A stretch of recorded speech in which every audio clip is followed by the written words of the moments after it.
What's up, everybody, and welcome to episode 64 of the Shadow Call podcast. And yes, we got the whole gang here this week. Myself, Scott, Walter, and James. We are all here, and holy balagna, this is pretty cool. What balagna?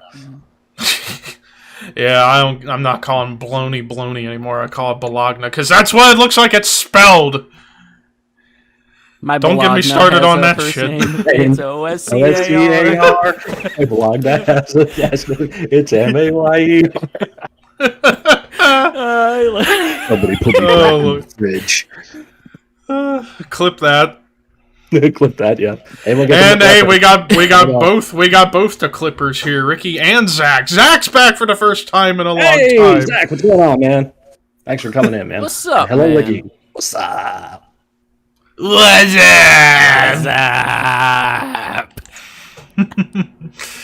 And everybody watching, we got the word. You've all been endeavored by WWE. Sorry. Time to call Tony Khan. 8675309. 309. It's a damn you, Tommy Two-Tone! Damn it! I'm gonna call Jim Barnett. You can't. Oh. Wow, Walter, you can't work for me because I'm a dad. Oh, my boy. Why you want to work here? Oh, I'm so Oh, sorry. my boy. Anyways, I know I'm calling. Hold on a second. Yeah, Jim. Yeah, it's Scott. Yeah, dude. Yeah, motherfucker. Yeah, it's me. Oh wait, now I know who I'm calling. Can I speak to Smoky Mr. Mountain Hurd? Revival. Can I speak to Mr. Hurd, please? Oh, he got fired. He's at Pizza Hut again. Shit. Well, give me a large deep pan with pepperoni. I'll go work for Dave Lagana. Oh wait, no, he's gone. He's gone. Yep, he's gone. I'll go be a I'll go work for Conrad. How's that? Okay, hang on. Bob. Yeah, Bob. It's Scott. Yeah. Bob. Yeah. Ghetto. Can you get him on the phone? Because I think we can go to Japan. Cool. Get back to you. I'll go work for Abdullah. You want to make some ribs and Chinese food? This show's already gone off the rails, and that's the way we like it. Victor Quiones. Victor Quiones. Actually, wait, hang on. Yes. Hi, is Dixie there? Hey, Dixie, it's Levi. Remember me? Remember you sucked my dick last time to get me a job? Can we do it again? Because I need to work again. Hold on. Hang on. Hi, Dixie. Yeah, it's Scott. Yeah. So wrestling. Let's talk. What do you mean? What are you talking about? Which Dixie is this? Oh, sorry. Designing women? No, not that Dixie Carter. My bad. That one's dead. Oh, God. Hold on. Son of a bitch. Hi, Tammy. Tammy, it's Jeff.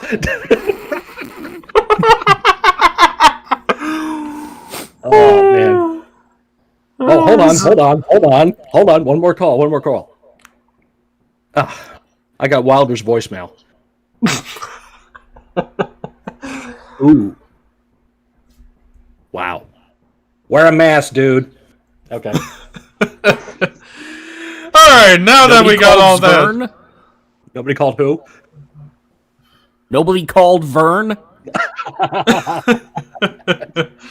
Oh, we got a great idea for you. Oh, yeah. Oh, wait. Hey, is Stu there? Yes, how can I help you? I need a job. Can you hire me for Canadian Stampede? No, you make my daughter look like a whore. All right. Clip that. Let me make this call. Clip that one, please. Yeah, hi, Marty. Yeah, it's Scott. Is Dory around there? Oh, that Marty. Okay. Yeah, put him on the phone.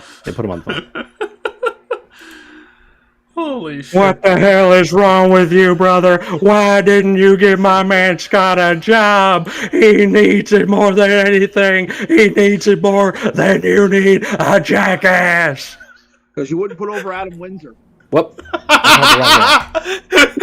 that one, please. We're gonna have so many clips just from this. Anyways, so now that we got all that out this week, What the hell are we Levi? talking about this week? yeah, what are we talking about? Oh yeah, that's right. Now that we Are we got, talking Scarlet again? oh yes, Get on that path. Get on that path. Go for it. You liar, there's no Scarlet. I thought you said she'd be right outside my door. Jeez, my voice cracked horribly. You wonder why? He got excited. Hey guys, you want to play some baseball? Excuse me for a second, I'm gonna go masturbate. Levi's at that age where he's experiencing changes. Yes, quite. No, that's Ricky. He's younger than me, god damn it. Ricky.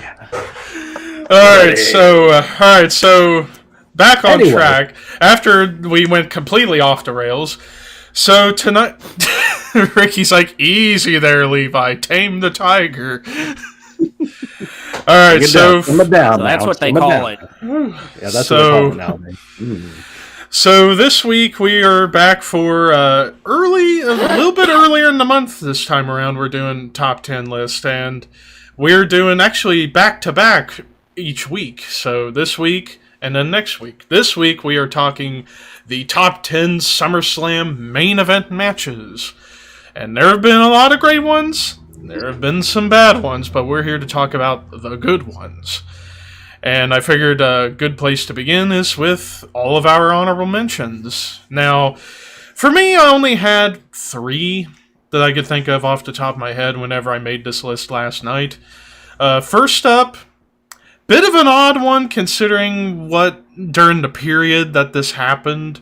But I thought the match itself was really good, and it sent the fans home happy. Booker T versus The Rock for the WCW Championship at SummerSlam 2001. I thought that was a really good match between these two, despite the fact, Booker losing the belt to The Rock, and seeing The Rock with the big gold belt, it's weird, but yet it's cool at the same time. And after all, which would you rather end off of? Fans getting pissed that Kurt Angle won by DQ against Austin, or The Rock winning the big gold belt and crowd goes wild? So the fans home happy. Next up, we talked about this match before, or at least briefly in a previous episode. Undertaker Brock Lesnar from 2015. A great match between the two, and of course, remembered really for 2 spots. Brock sitting up, Taker sitting up, laughing, ah! Bunch! And then the Hell's Gate with Brock. Ugh. Which, crazy to think that was the first time on pay-per-view Undertaker ever beat Brock. Very, very weird to think. Yeah, they're weird, yeah.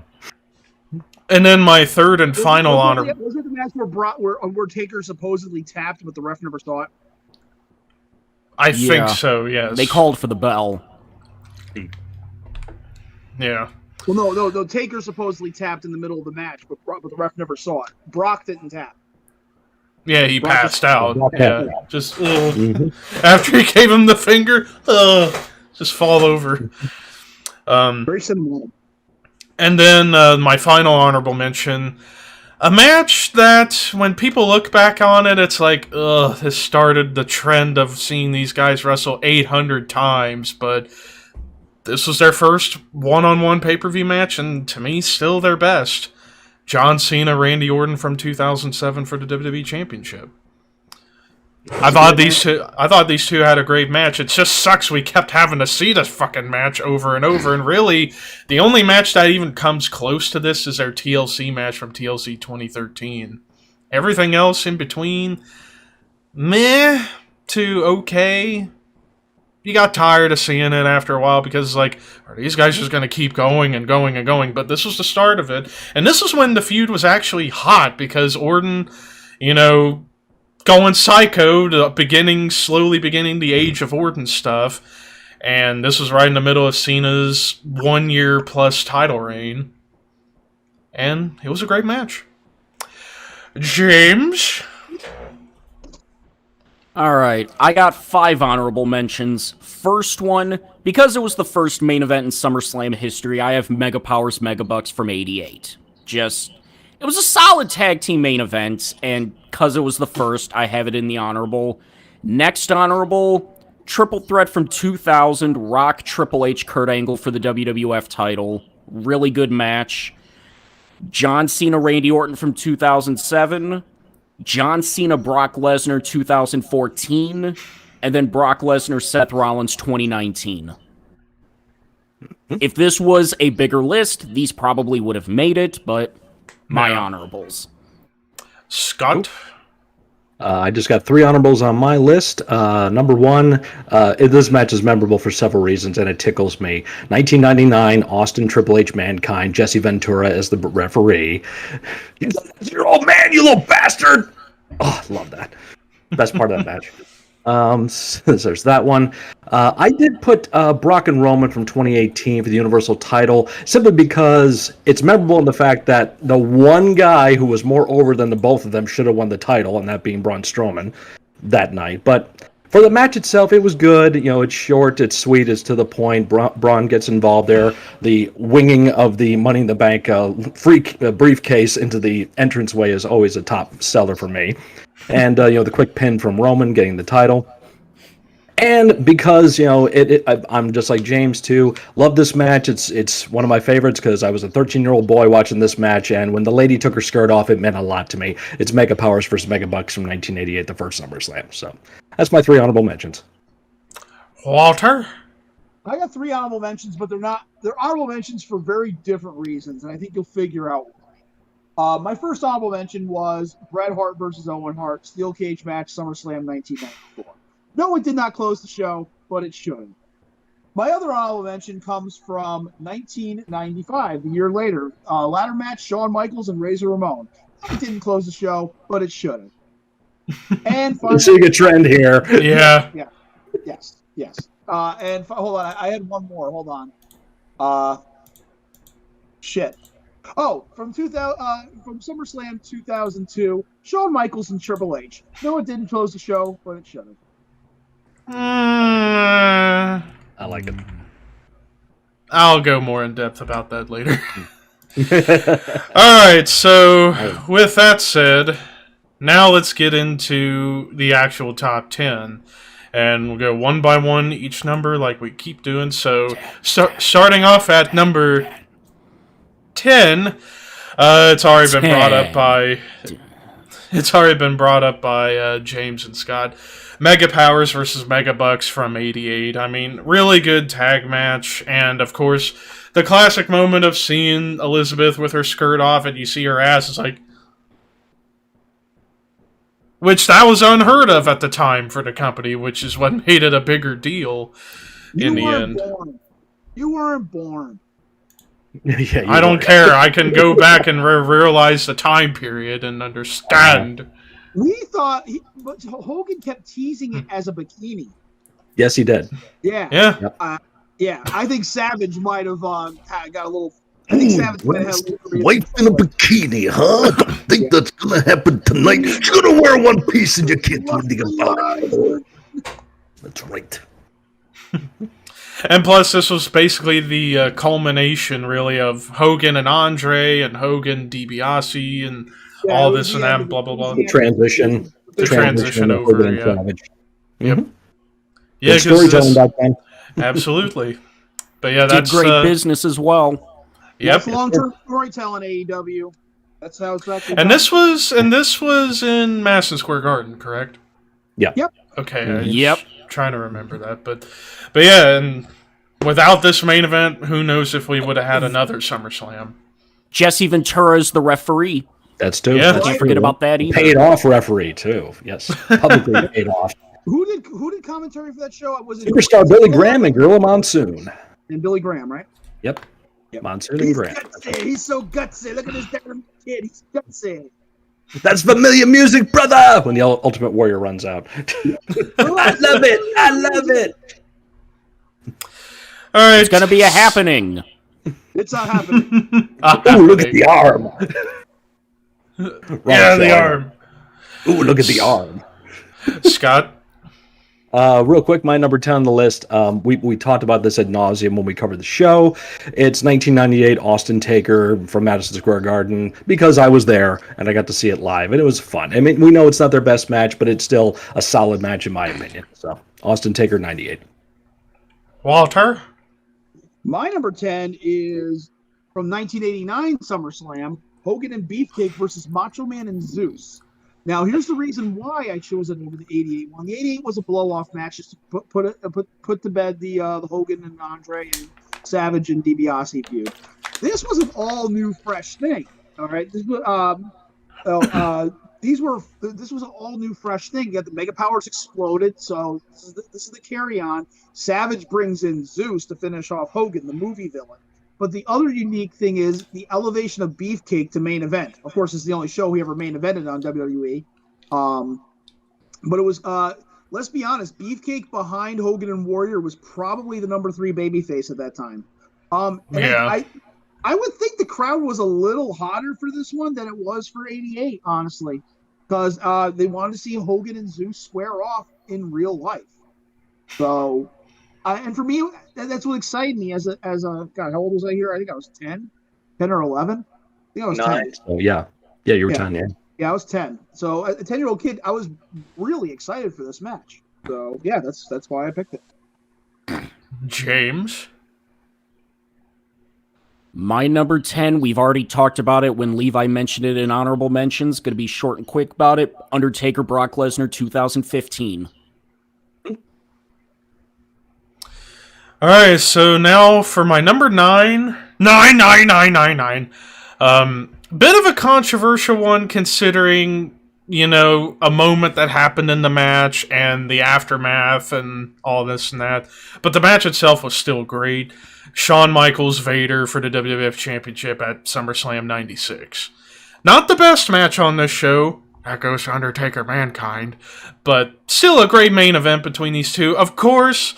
the moment I'm talking about is that moment where Shawn was supposed to dive off the top and then land on his feet, but Vader didn't move, and Shawn getting pissed. And that ultimately was what led to Vader's downfall in the company. Shit! Mm-hmm. Yeah, that was the moment that led to Vader's downfall in the company, unfortunately.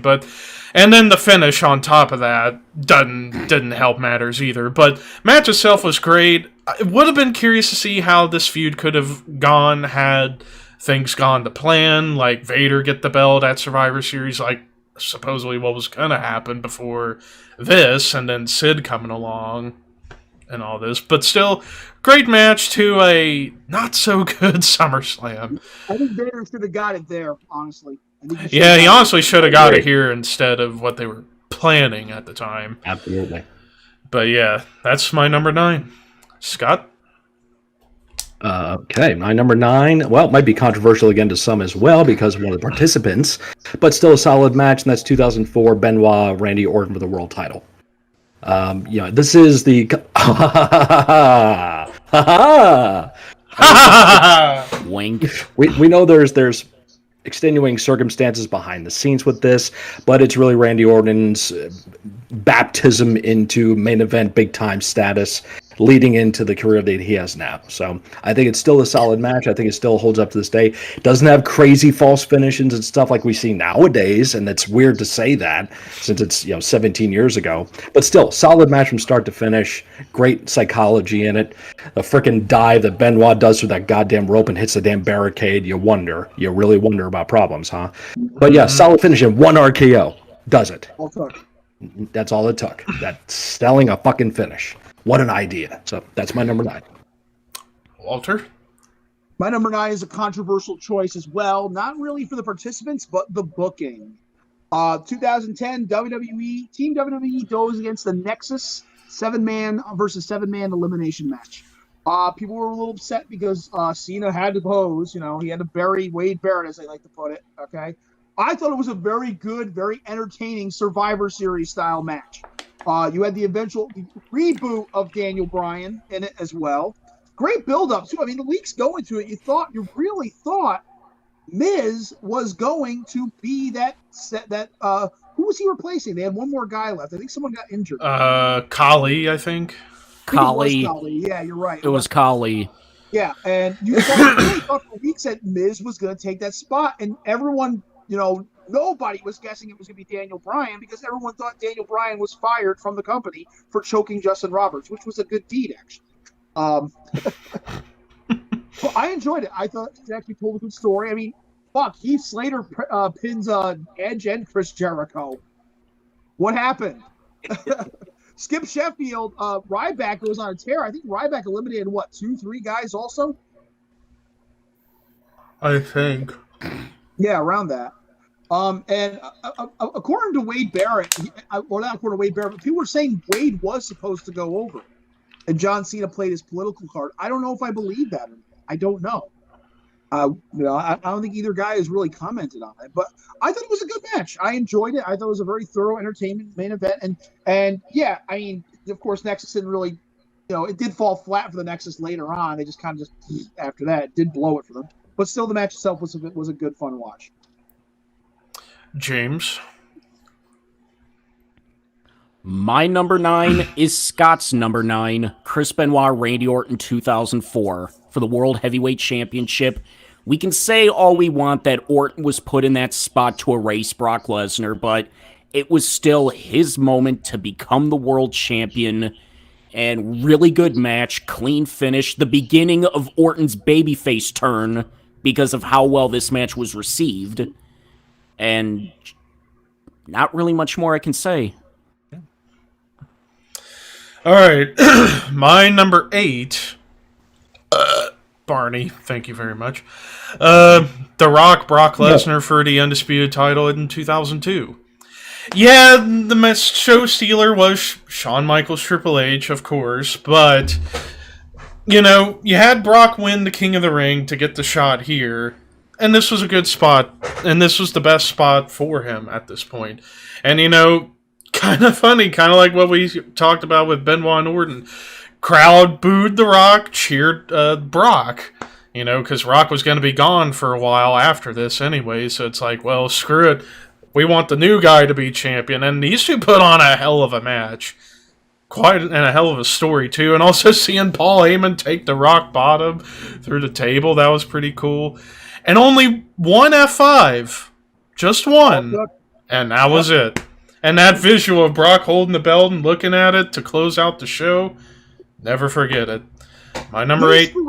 They sporadically played that card. Not often, but they did once in a while. Unlike WrestleMania, where it's every year where the winner of the Rumble goes to Mania. They sporadically played that card where the winner of the King of the Ring goes to SummerSlam. That's one of the few times I remember they did it. Yeah, and this was like the first time where they actually acknowledged it and made it a prize for winning the King of the Ring. And had they stuck with it, I think it would have worked. But they didn't. They did it with Mabel also, but I think there was a little more to that besides him winning the King of the Ring. Yeah. But yeah, that's... Oh, God, no. If we do top 10 worst main events, that's hands down number 1. It'll be up there. But, yeah, that's my number 8. Rock, Brock, 2002. Scott? My number 8, another Brock Lesnar match coming at you, and this is 2014. Brock Cena, Undisputed title. Brock Smash! Picture perfect booking. The night Cena died. I mean, wow. This match is just, it is exactly how, like you said, perfect booking, perfect psychology. You want to build a monster. He's already ended the streak. So it's like, all right, how do we make this guy even bigger of a fucking monster? And you just let the top babyface sell his ass off for 15, 20 minutes and just take German after German after German. And just what Brock does in that match, and just when that couple of fire-ups that John has and he falls in the corner, Brock does the fucking sit-up to mock the Undertaker, and the tongue thing, gets up and starts dancing around like, come on, John, I still got plenty of John sauce. It's like when Dusty hit Bubba with the chair way back in Jim Crockett Promotions days, and the chair went flying when he fucking horse-collared Bubba, and Bubba just kept coming for him, took the thing off slowly, fixed his hat, took his tie off, and Dusty's like, do I need to get a gun? It was that kind of mentality to get Brock over to that level. So yeah, Brock Smash, Suplex City, bitch. And also, it was supposed to be Daniel Bryan in that spot before he got injured. And then they had to change plans around, and it probably worked for the better because it was the number one guy that he beat. Yep. Walter? My number 8 is another match of how you build a monster. Although the ending kind of set it flat, but still, what a fucking crazy run. 2003 Elimination Chamber. Goldberg, Triple H, Shawn Michaels, Kevin Nash, RVD, and Jericho. Am I right? I think that's it. Yeah. Yep. Orton was in that. Orton was in it, yeah. Okay. RVD was facing Kane that night, and Orton was in the chamber. Okay. You're right. Okay. Yep. Okay, I got it mixed up. But still, the highlight of the match was Goldberg fucking killing everyone to get to Triple H. And he does. He just this is probably my favorite Goldberg booking ever in WWE. Okay. Just an absolute next to Brock. They show you just how determined Brock or Goldberg is going to get to Triple H. And he does it by pissing the internet off by fucking going through Jericho. Jericho, who he got into a fight with at WCW backstage. He goes through Shawn, too, I believe, and Orton. I think the only one he didn't go through was Nash. Nash? Yeah. Well, that wasn't going to happen. No. Yeah. You're like, no. I'm not going to let you take away my Starrcade win, Goldie. So, unfortunately, the finish it did stop Goldberg's tracks with the fucking sledgehammer. But Jesus, you really thought Goldberg was going to kill Triple H by the time he got to him. And the best was Triple H's fear, just when he's inside the pond. He does not want to come out. So, yeah, I enjoyed it.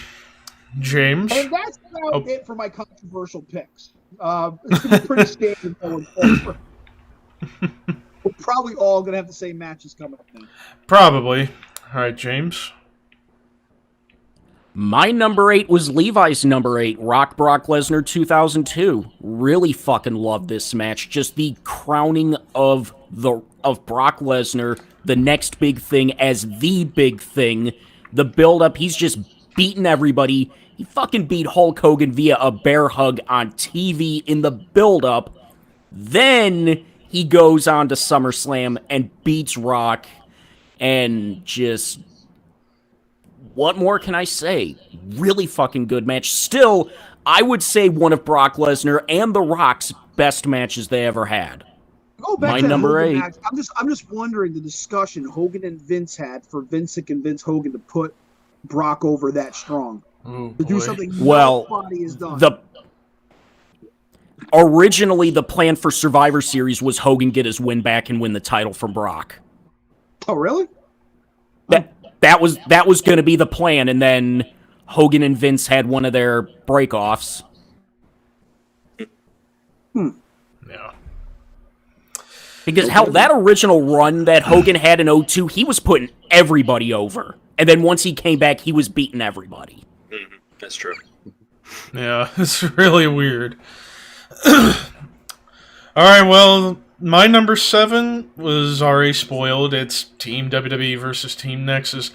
Fantastic 7-on-7 elimination tag until we get the finish. WWE fucked up horribly with this because, it's 2-on-1. Justin Gabriel, Wade Barrett on Cena. Cena takes a DDT onto concrete, then comes right back in, Super Cena, and gets rid of Barrett and Gabriel. And it's like, Nexus should have won this match to keep their heat. Question though, Levi. Say Barrett did win. How much do you think it would have elevated him? Do you really think it would have made him a top guy?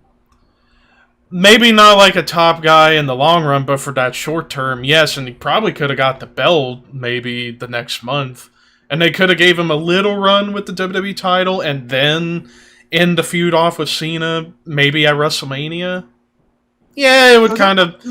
They tried a few times with Barrett after that to try to elevate him, at least get him somewhere, and it's still just, he remained in the mid-card. I think he had the Intercontinental title a couple times, I think. Yeah, that's true. But it's like Cena takes a fucking DDT onto concrete, like Steamboat did in '86, and it knocked him out. But yet Cena takes it and he gets right back up and eliminates two that people. was a shoot. That's why Jake's was a shoot on Ricky by accident. That's why he sells it that way.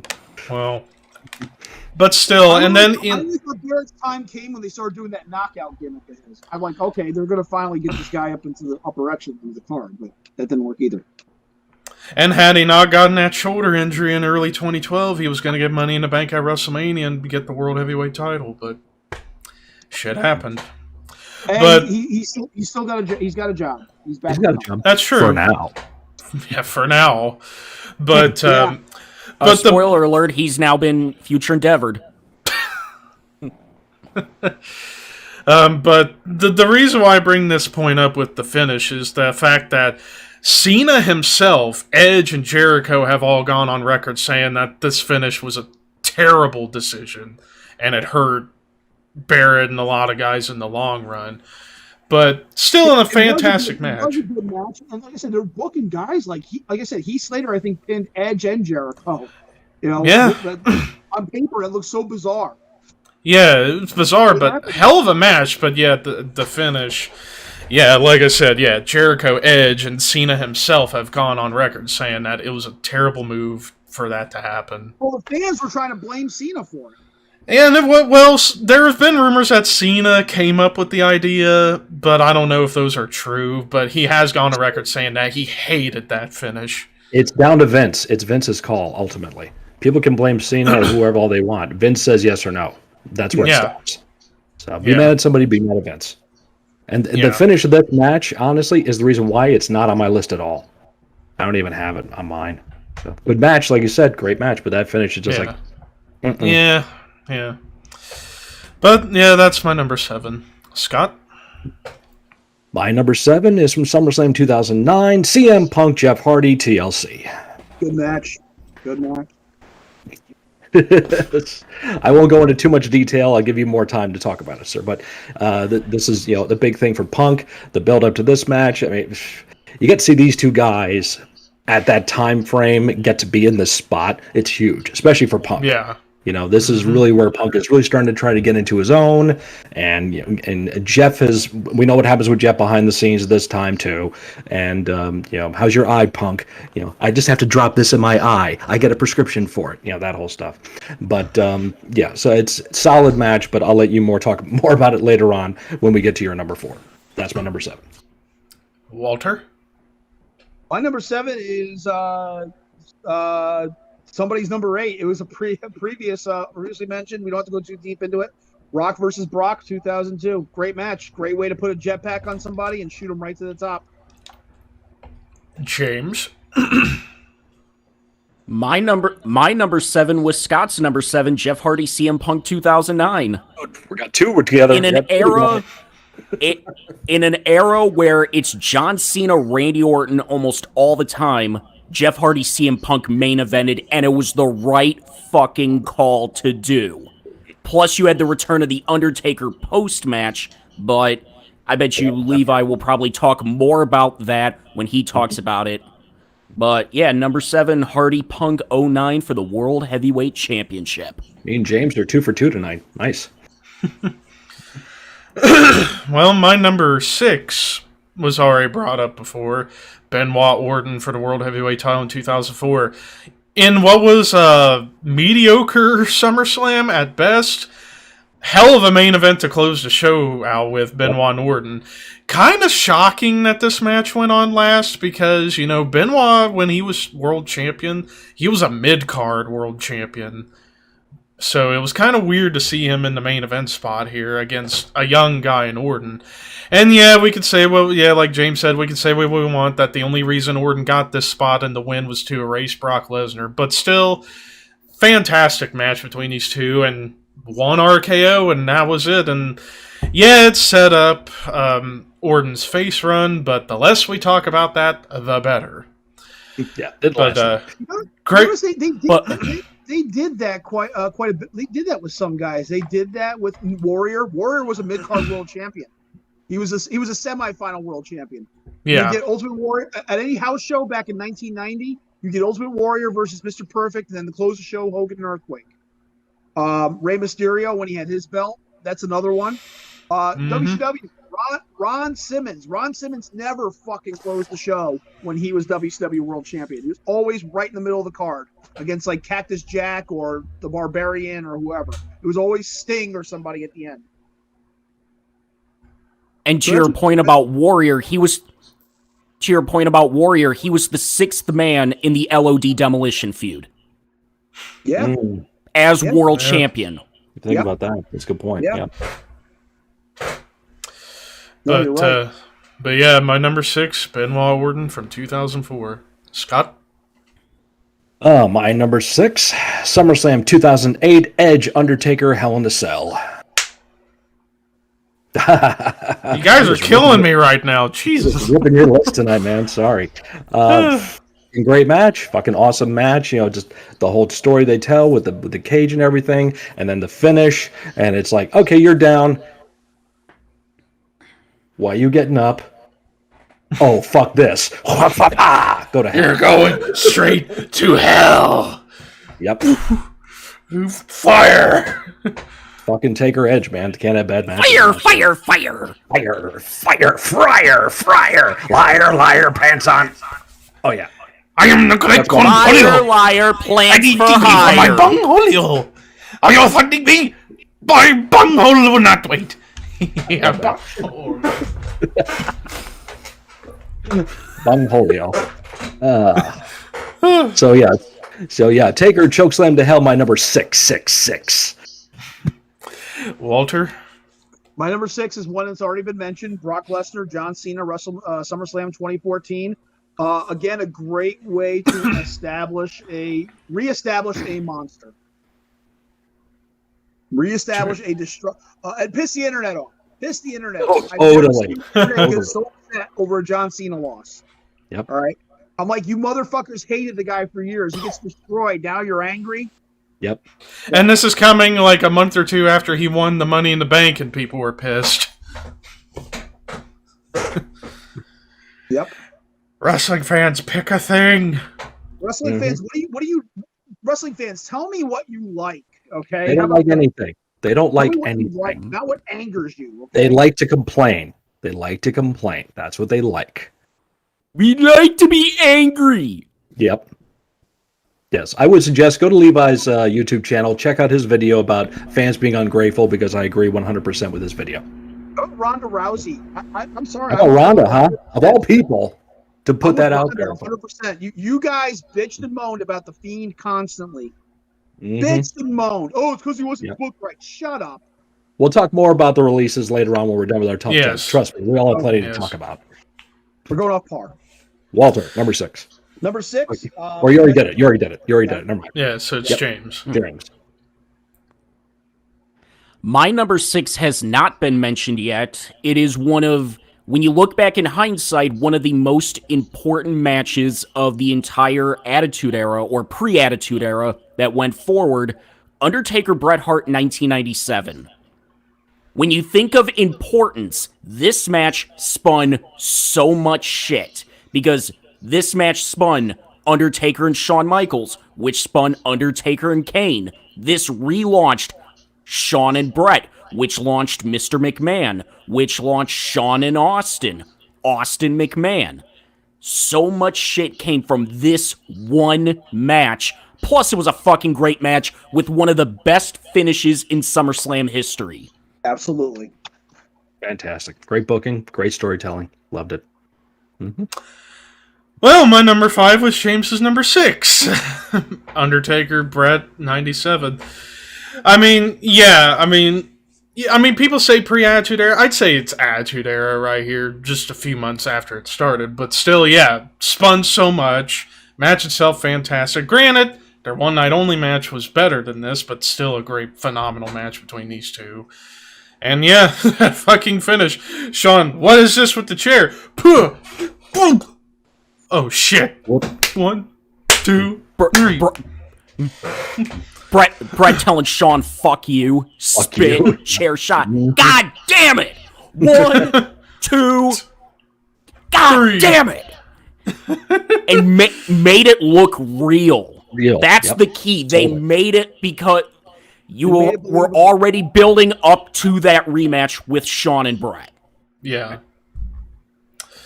Scott? That's my number 5 is your number 5, his number 6. Taker, Brett, 97. So done. Move on.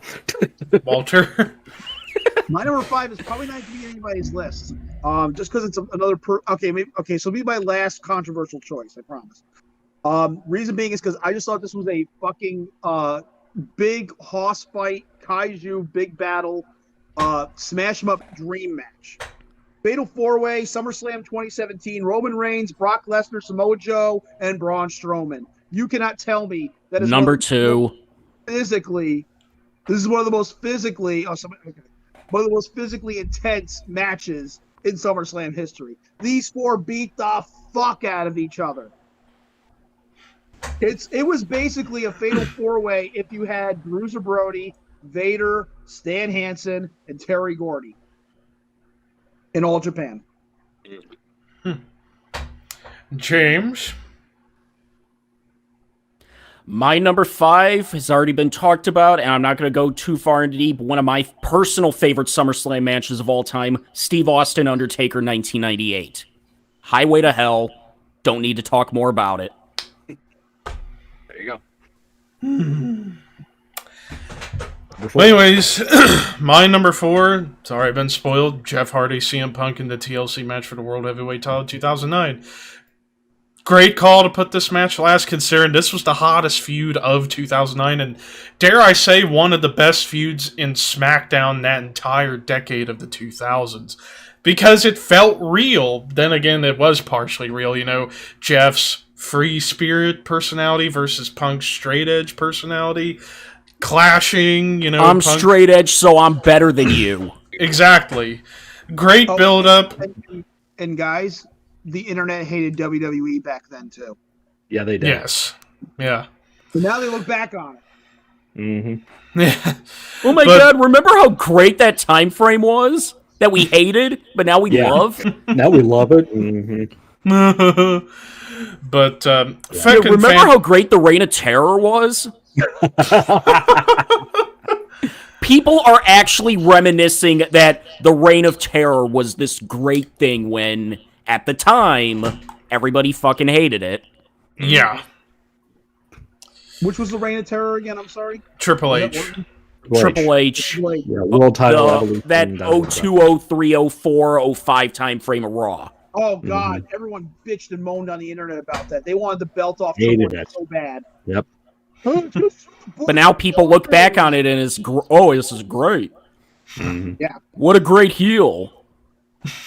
People hated the Attitude Era simply because of X-Pac. But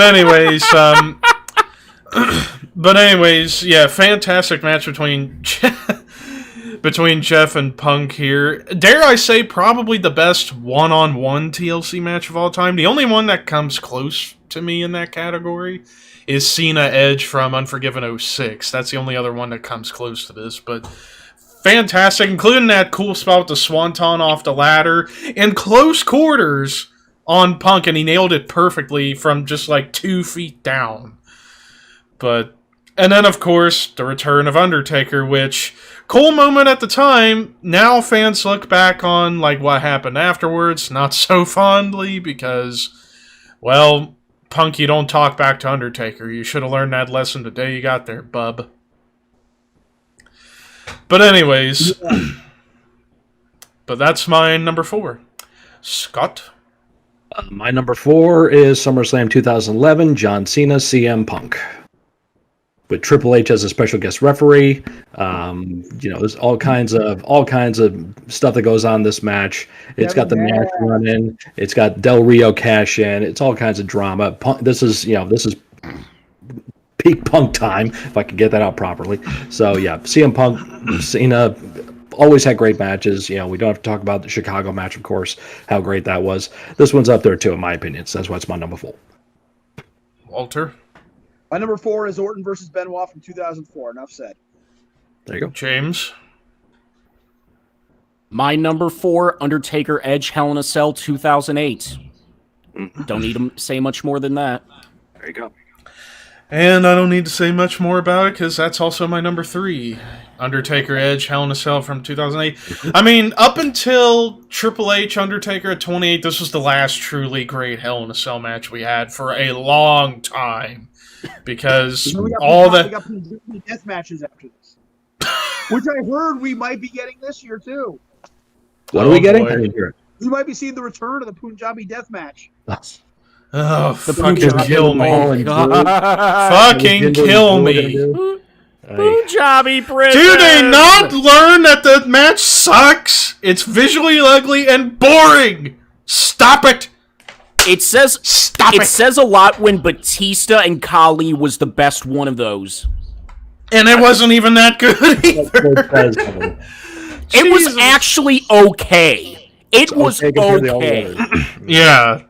Wow. But that set the bar way too fucking low. But if they remake the prison, maybe we've got something. They remade the cell, so maybe they remade the cell and the elimination chamber. So they got to remake the. Well, if they also get rid of the stupid rules of like you can only get out of a door at a certain time, like get that out of there, and it might work. You know what's going to make that match great? They have Drew's sword dangling out, off the from the rafters. First one to grab the sword. Oh, jeez. I don't even want to think about that now. Oh, no. Bro. We're going to have a Punjabi prison. And then there's going to be a sword hanging from the rafters of Allegiant Stadium. Bro, $1 million idea. What have we started here? I don't know. Anyways, I mean... Yeah, like I said, the only other thing I wanted to add on that was the fact that this would be the last Great Cell match we would have for 3.5 years.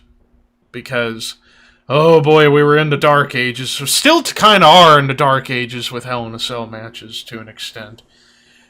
Newsflash, get rid of the Hell in a Cell pay-per-view and it's all good. Just make it a gimmick match again. I agree. Yeah. But anyways, Scott? Number 3, right? Number three. And my number 3. Sorry, kid. You're just a B+ player. John Cena, Daniel Bryan from 2013 with Triple H as the referee. Am I killing you, Levi? I'll explain it when we get to number 1. Okay. Yeah, this one, incredible matchup. And Triple H playing his role as referee beautifully. Here comes Randy. There goes Randy. Yes, yes. Turn around, boot, pedigree. Whole fucking crowd did not see it coming. I don't care. They did not see that coming because the crowd's reaction was, "You motherfucker!" And here comes Randy. 1, 2, 3. Europe get the title. First time the twins ever got in a fight over wrestling was that match. Really? Wow. Yeah. Who was for who? Well, who was for who? When Mariska was little, she was a big Daniel Bryan fan. Daniel Bryan fan. And she was so happy that he won, and Orton came and ruined everything, and my son had to make a remark, and next thing you know, they're fighting in the living room. Wow. It tells you how great the match was. So, yeah, that's my number 3. Walter? Number 3 is Taker versus Edge from 2008. James? Also. My number 3 was Scott's number 3, John Cena, Daniel Bryan with the Orton cash-in from 2013. We got 3 tonight. Such a great fucking match.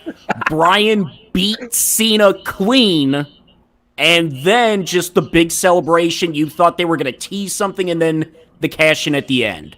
Great moment, the start of something great. So, yeah. All right. My number 2, it's already been brought up before, Stone Cold, Undertaker, 98. I mean, this match, it's to me an all-time SummerSlam classic. Not the best match on the show by a notch. That went to Triple H and The Rock, but still a great follow-up. Yeah, Taker and Austin don't look back on this match too fondly because of the head to the jaw, but still, I thought these two still put on a classic match even after that. And yeah, and Kane showing up there, and Taker's like, "No, I'm doing it myself. Just stay in the back. Want to fight it clean?" Austin won clean, and then the little sign of respect. Too bad that only lasted that night, and then they go go back to feuding again right afterwards. But still a fantastic match between Austin and Taker. To me, the best match these two ever had. The close second would be First Blood Fully Loaded in 99, but that's just me. Scott? My number 2 has already been picked by everybody on the panel, and it is SummerSlam 2002, The Rock versus Brock Lesnar. The lead up into the match, you see, Rock was the babyface, Brock was the heel. That was the build-up. You get to the match, crowd says, no, we don't want that. And you got to give credit to The Rock for taking time in the match to realize, wait, this ain't working. We got to do something, and we're gonna do something. Just where he takes that one moment where he just lays them, the crowd's giving him so much shit, and he just does his old school heel Rock moment right there, like, okay, we got to switch this up. Let's go. And it's like, that's masterful right there, what he does. And the precursor to Hollywood Rock. You got it. And just that moment at the end. Speech. Yes. Yep. That was supposed to be a farewell promo, but turned into a heel promo. Guess what? So it's on the fly. It could have been called an audible by the referee or whatever, but I would like to think that Rock was smart enough at the time to say, fuck this. No. They want this guy to be the babyface. I'm going to be the dick, so everyone's going to love this guy at the end of the night. And just Brock with that belt, fuck yeah, check me out, all that stuff. So it's one of the best, in my opinion, of all time. Walter? My number 2 is Scott and James. Number 3, Daniel Bryan, John Cena, 2013. Again, the first match that invoked a fight in the house with the twins. Levi is dead. Levi's dead. I'll explain it in a moment. All right, Continue. I'm sure you will.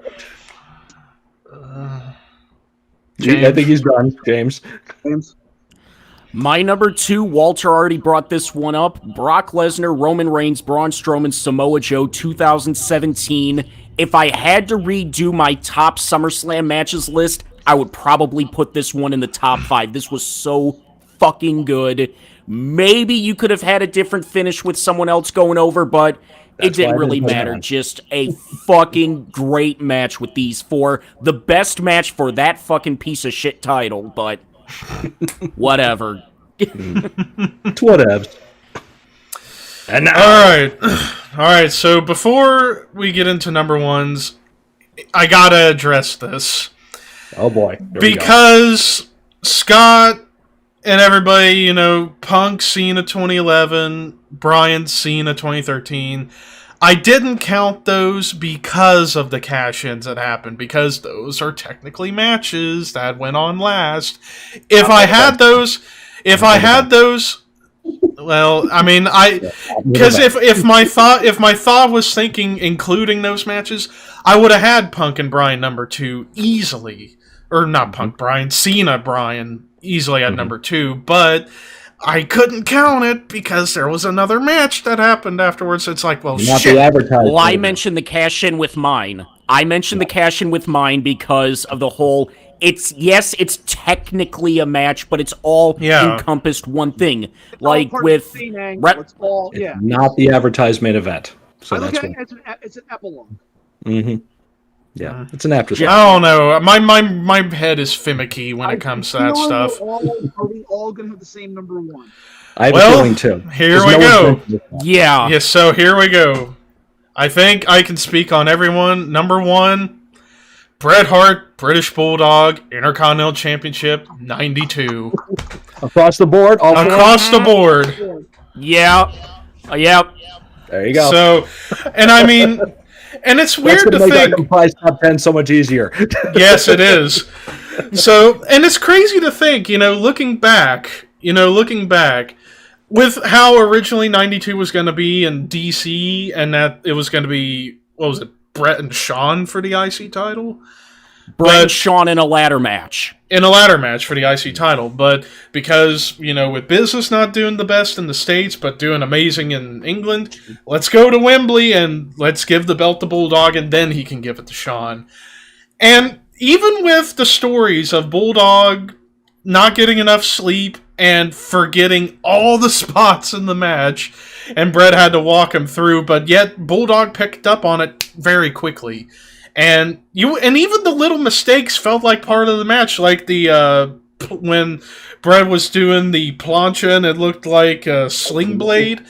Even that was a mistake, but it looked great, which was really cool. So even the little mistakes looked perfect in this match.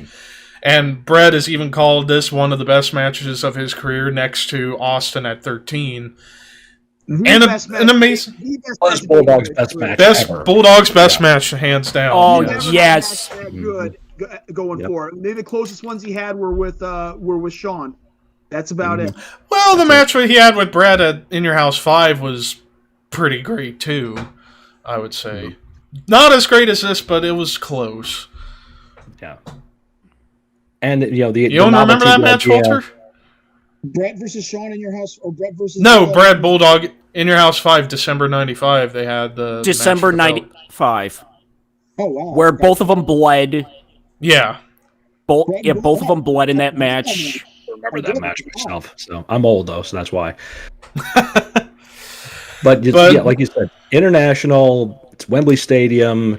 It's his home. It's Bulldog's hometown. 92 is the year of Brett.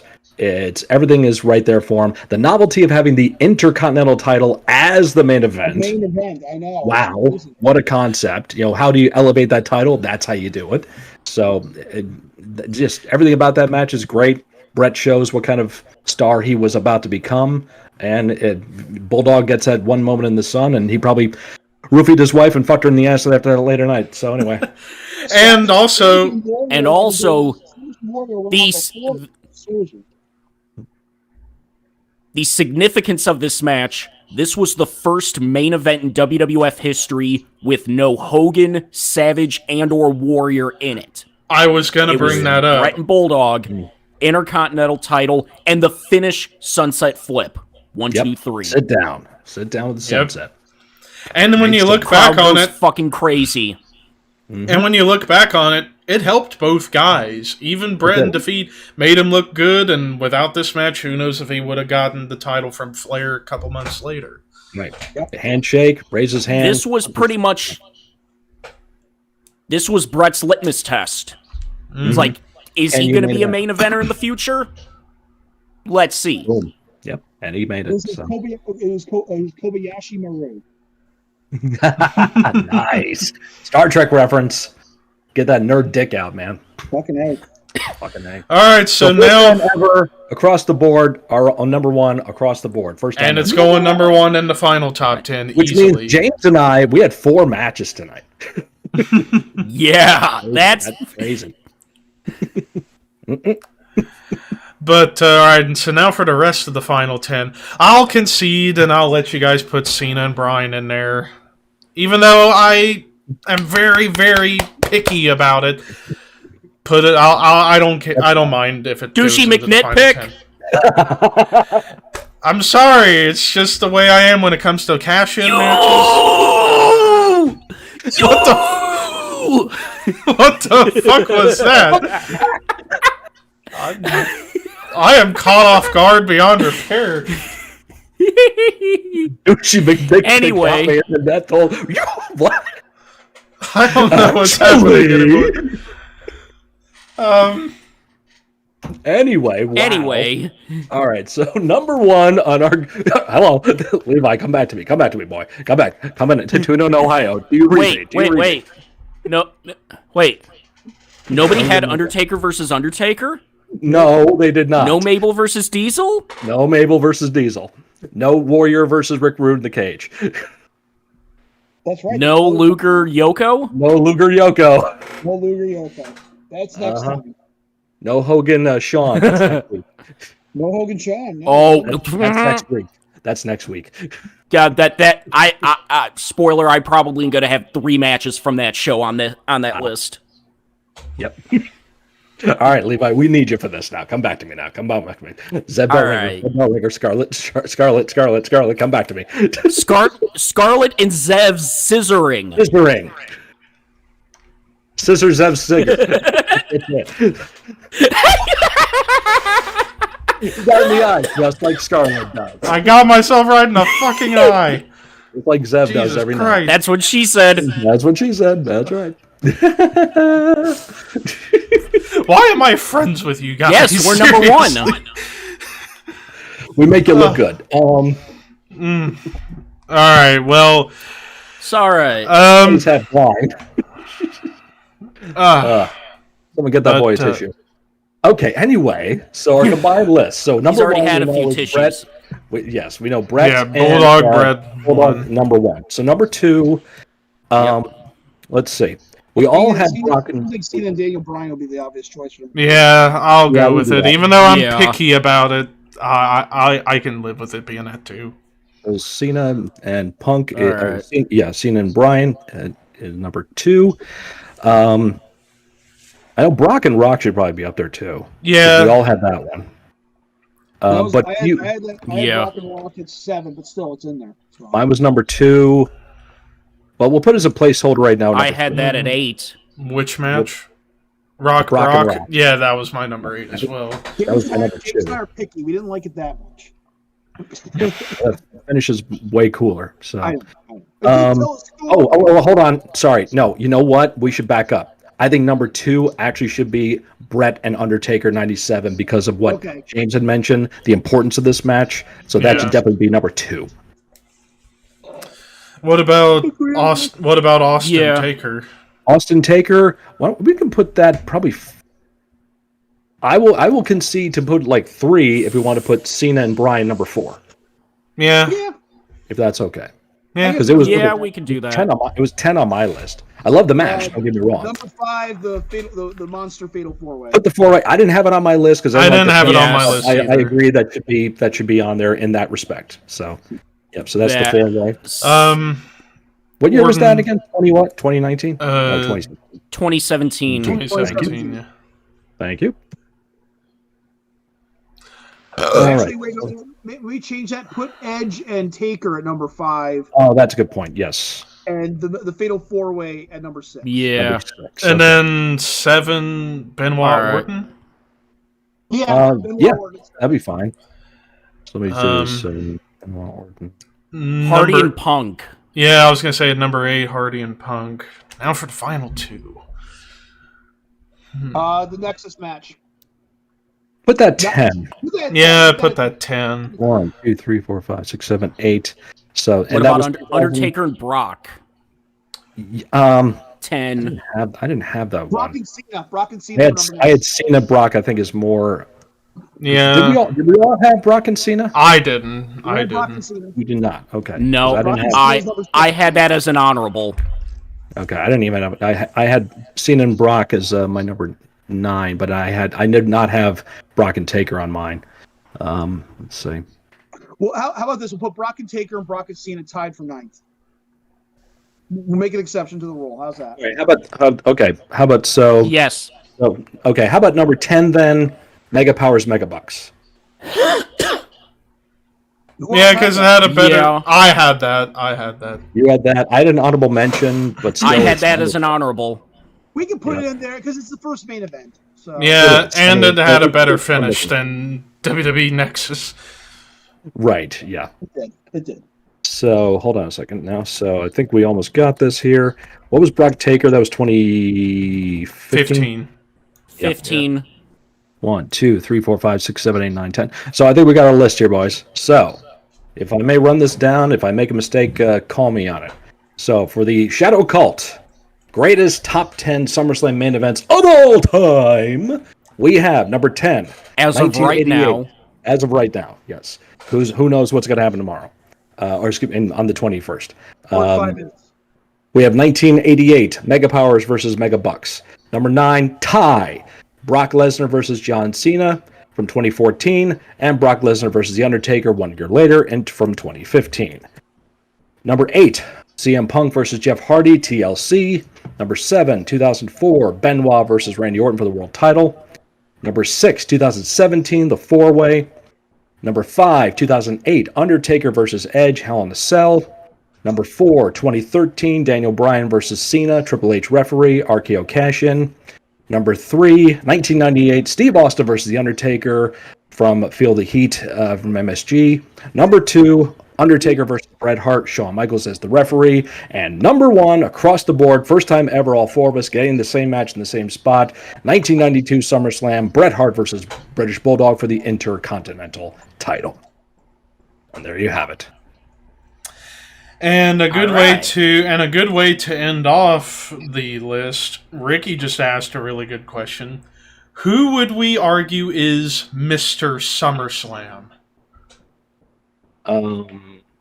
That's a good question. Hey, Paul Yeah. Stanley. What's going on?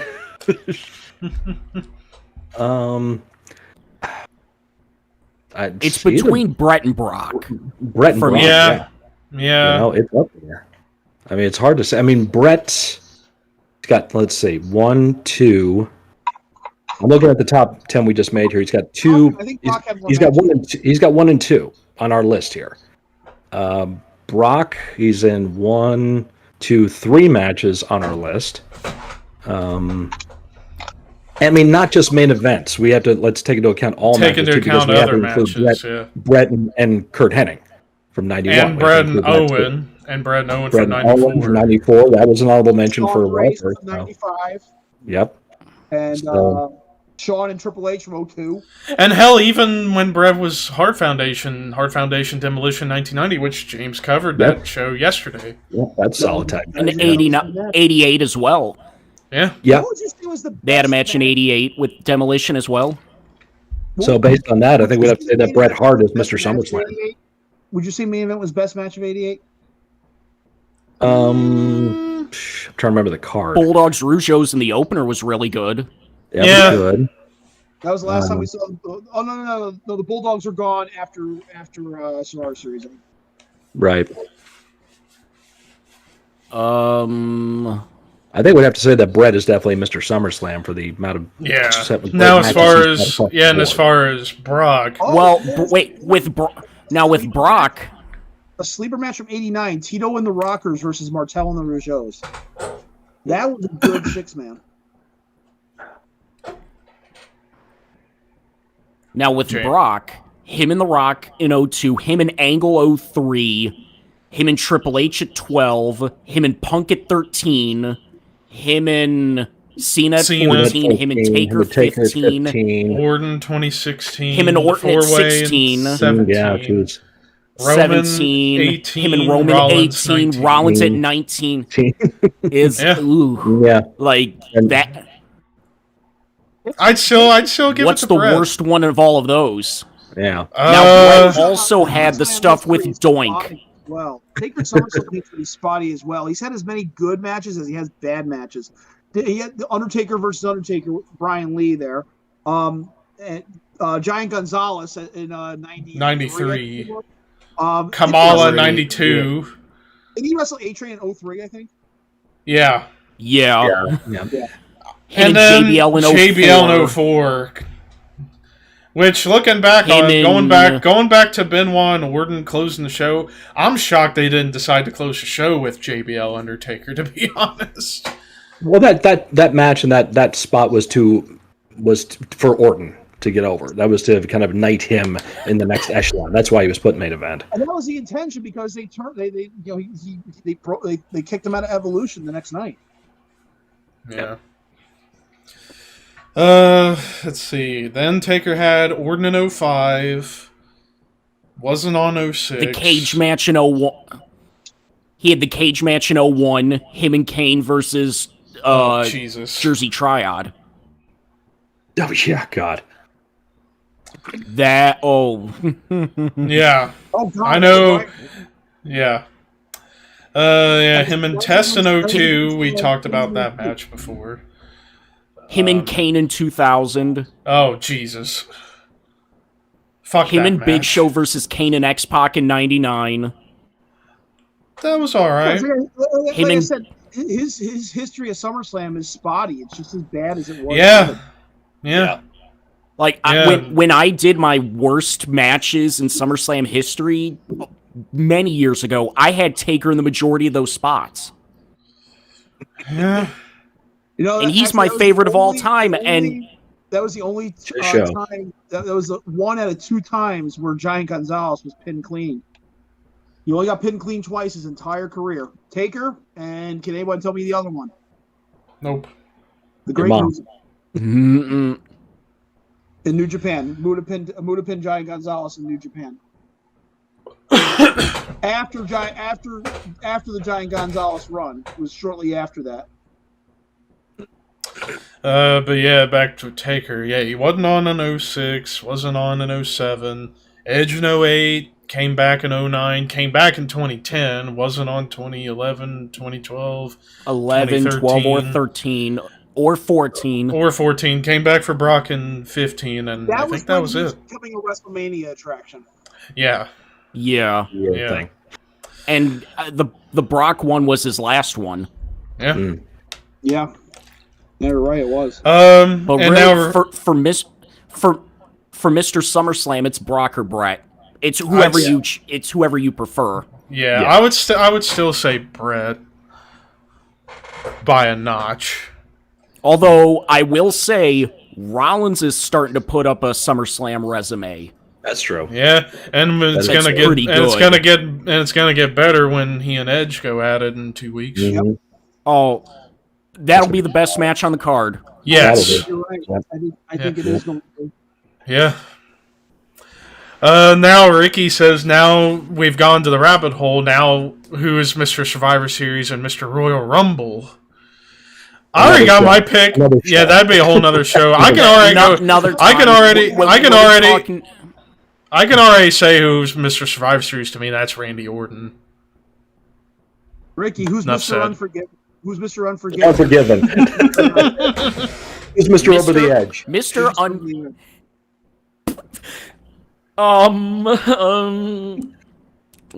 Don't say it. Don't say it. Who's Mr. Great Balls of Fire?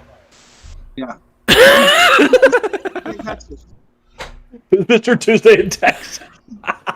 Oh God, Jack Tunney. Who's Mr. the Classic? Who's Mr. the Wrestling Classic? Mr. the Wrestling Class. Terry Funk is Mr. Wrestling. Oh Jesus, Lord Alfred Ricky. Hayes, man. Lord Alfred Hayes. Right. Macking up on that chick. Junkyard Dog. Junkyard Dog, yeah, I know. Who's Mr. Katie Won the Vick? tournament. You know, Lee and I redid Terry Funk and Moondog's spot. We did that whole match, right? When was that? World of Hurt. You might have been gone at that time. Probably. I think you were with Chip. Maybe. We didn't feel like doing anything that night, so we decided to do Moondog Spot and Terry Funk. We ran it by Dave. Dave's like, yeah, whatever. And we did it, and then Dave's like, that was it? I'm like, yeah, well, we can do it. You know, he's like, you said Moondog Spot and Terry Funk. I'm like, yeah, Russell Classic 85. You never seen it? I might have. Well, that was it. He was pissed. Who is Mr. In Your House? Mr. In Your House. Yeah, Everlasting Woodworks were going on next, and they were mad because they had no time to go over the match. Mr. In Your House? Diesel. He made event so many of them. Yeah, in 95. Yeah, Todd Pettingill. Or Todd Pettingzoo. Is Mr. In Your House, yes. Bob Pettingill and Stephanie, what's her name? Fuck her. Oh, okay. Stephanie Fucker, okay. Yeah, that's her name. That's right. I mean, realistically, her, but you know, it's weird. I mean, realistically, Mr. In Your House to me would be Undertaker, probably. Brett or Sean, but Sean, actually, yeah. Leaf Cassidy. Yeah. How many dark matches at Leaf Cassidy?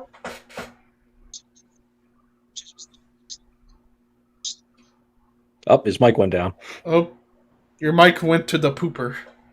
Yep. Can't hear you now. Check your mic. Now we can't hear you now. Damn, we was going good for so long. So good. Yep, may have pinged it too much. Sullivan, my son. all right. Sullivan! But Who is Mr. Capital Combat? RoboCop. Nope, got nothing. Can't hear you. Oh shit. Booted out. Damn it. He'll be back. Well, time to address the other big topic. Oh. Yep. The releases. Can you hear me? Now we got Yeah, you. now we got you. Yep. Can't see you, All but we right. can hear you. I can't see Scott. He's a controller. I can't see you either. Yeah, we John can't see Cena? you. John Cena's here? Yes. I can just see Levi. Yep. I just see a green screen for you. That's bad if you only see me. I'm an ugly piece of shit. Anyway. All right. So yeah, The release time. Future endeavors going across the board. Yep. We're gonna go over all. They all should go to AEW. Yeah, they also. I love the internet. The internet makes me laugh so hard because the initial go-to knee-jerk response when somebody gets released, whether it be Bray Wyatt or whether it be Leon Ruff, oh, they should sign with AEW. Instantly, every time. Or they should be the leader of the Dark Order. Oh, my kid. Yep. After seeing it on the internet, I come home. My son's like, "Hey, Dad, Bray Wyatt got released. He should go to the AEW and join the Dark Order." Go in your room, Atticus. Go away. Yeah. Biggest shocks for me are Mercedes Martinez after she just got hired a couple years ago. Fish, I love Bob to death, but they weren't doing anything with him. Yeah. He's up there in age. He's over 40. 44, yeah. So, he's also injured a ton. Injured a ton. We were responsible for the beginning of his repetitive knee injuries, I think. Didn't he hurt his knee at M3, Scott? Well, his knee was already bothering him, and he had to take it easy in that match. And he was apologizing up and down to me after that match was over about it. And I was like, dude, you got other priorities. I just appreciate you being here and doing what you could. So I'm so sorry, man. I'm so sorry. Yeah, exactly. Just like that. I'm so sorry, man. I'm so sorry. My fucking knee and all this stuff. I was like, it's okay, man. It's all good. Him and his coffee. And his That's Stuart Scott. Get his scarf on. Sweater or that scarf. That scarf, man. Got to represent. The scarf. I haven't mentioned. I'm giving Bob some time before I message him just to send him my best and all that stuff. But yeah. So that's 2 more releases there. Bronson Reed. What the fuck? He was just champion. North American. Just North American champion. Why? I thought they were grooming him and getting him ready to move to the main roster. Honestly. Yep. He's a Vince McMahon guy. He would be perfect. They would have loved him to feud with he'd be on SmackDown instead of on Raw. Bigelow, honestly, is what he reminded me of. Yeah, he's got all that talent and pushed the hell out of him and got the title and take it off him and bye bye. Great in like Ring of Honor or Impact. He would fit in very well over there. I would wonder if he's going to go to Japan. That too. It's closer to home. He might want to go back to Australia. New Japan or do some time in Japan and then maybe come back later on. Actually, Noah is starting to gain traction and is beginning to become just as popular again in Japan. So, there you go. Maybe that'd be a good place for him. Now, who else? We're not going to go through the entire list. That just takes long. There's nobody really else. Because the majority of them were nobody special, really. Were people that weren't even on NXT at all. Yeah. Well, there was one guy who was just on 205 Live last night. He wrestled Kushida for the Cruiserweight title. Ari, he wrestles under Alex Zane in Indies, but I forgot his WWE name. Ari something or other. But he just got there. He even said on I saw on his Facebook page the night yesterday, right before he got released, this is my 10th match with WWE, and it's with fucking Kushida. And yeah. He actually says he got the text while he was watching the match, too, on TV. Wow. Yeah, that's harsh. Yeah. So, your last match being against one of the top junior heavyweights in the world, there's no shame in that, man. He gets to say that. Not a lot of people get to say that. So yeah. Good match on top of that. I'm waiting for Kushida to get released next. That could happen. I don't want that happening because I think he's been having a fucking killer run. He's been having some great matches on there. I wonder how many people... If he ever drops the Cruiserweight Championship, then... Oh, could happen. Yeah. I wonder how many people are pissed off about people being released, but more pissed off about other people they wanted to see released. You know? Like, why the fuck does Jackson Riker still have a job? Really. Why is he still there? Eva Marie or... They cut all those people, but... Yep, out. They cut all these people, but Eva Marie still has a job? Right. That one. I'm surprised they haven't cut Lacey. Yeah, well, she's pregnant. They're not going to do that while she's pregnant, I don't think. Oh, no. That's a medical condition, and you can't do that. Lacey, I wonder if they're going to release Tony Storm. God, I hope not. I mean, just got the main roster. It doesn't matter. It I doesn't know. matter now. Bray was a guy. Here's the thing about Bray. He sold merchandise. He moved merchandise. He made the company money. Yeah. So that's the And biggest. he's gone. Yeah, he's gone. There's a few He people on just the signed a new NXT. contract on top of that. Just signed it. There's NXT UK people that probably is going to be let go too, I would think. 'Cause Walter. No. Well, Walter won't come to the main roster. Walter has been invited to be called up to the main roster several times, I heard, and he shot it down every time because he does not want to relocate to the United States. Yeah. If they have no plans for NXT UK, I can see them liquidating it and sending him packing. If he drops the title at SummerSlam time. Yeah. Because they're doing that rematch the night after at TakeOver. Right. Dragunov, yeah, the first match was fucking Oh killer. my God. Yeah. Oh yeah, I forgot. I'm expecting So nothing less than one of the best. Walter, in my opinion, is probably the best wrestler in the world right now, in my opinion. He is. I was He's just super fucking good. I just saw Ricky make this comment, and oh yeah, because for those who don't know, for the Horseman podcast, Ricky and I also our friend Arthur. Arthur's the biggest Walter fan I know. Yeah, basically, if Walter gets released, Arthur would probably want to fucking break his house down, because I know how much he loves Walter. You know who else would get upset? Jim Cornette. Yeah, he would. Yeah, he would. Oh. You dumb motherfuckers. You had a legit. What the hell? And you had to fuck it up because of budget cuts. Uh-huh. Quote unquote budget cuts. I mean, everyone's like, "Oh, what? Eva Marie getting released?" Eva Marie is actually one of the best heels in the company right now. I hate to tell you, folks. Because nobody wants to see her at all. That's why. She's a Johnny Ace girl. She's not going to go anywhere now that he's there. I think the reason why she's there is when Doudrop finally turns face, they're going to have her fucking kill Eva Marie. Then Eva Marie will disappear. Yeah, probably. Hopefully. That angle, if any of these dummies haven't noticed, that angle is more focused on Piper Niven or Doudrop or whatever than it is Eva Marie. Double D, babe. Mm-hmm. But now, I'm surprised still have jobs. Graham Metalik still has a job. Lindsay Kalisto. Kalisto's gone. Kalisto's gone. Is it? Oh, No, Kalisto's wait a second. gone? Kalisto's already released, I believe. Yeah, Kalisto was I believe he was released with that mass releasing back in the spring. Yes, he was. Yeah. So those two guys, they could probably go. The 24/7 angle is. I'm surprised it's still employed. Yeah. Yeah. Like, I'm surprised that too. Like Because Drew Gulak was released, but they brought him right they back. brought him back. That was surprising. Just so he could sit there at catering again. Well, Doug Hills needs work, man, and he does a lot of stuff for Drew, so it's all good. Oh, he does? Yeah, he designs a lot of his stuff nowadays. but Does Alicia Fox still have a fucking job? no, she's been gone for a couple of years. I don't know. She's been gone for a couple of years. Because remember that incident where she showed up drunk and Arn Anderson let her, and that's what led to Arn getting let go. I think she got let go eventually, though. Actually, Hang on, I'll go to. Yeah, Ric confirm Flair's that. gone. Well, then Ric again, Flair's that's a gone. Legends thing, so that's not really a factor. Rumor has it he's unhappy with Charlotte's booking. From what I heard, he was not happy with Nikki Ash winning the title off of Charlotte.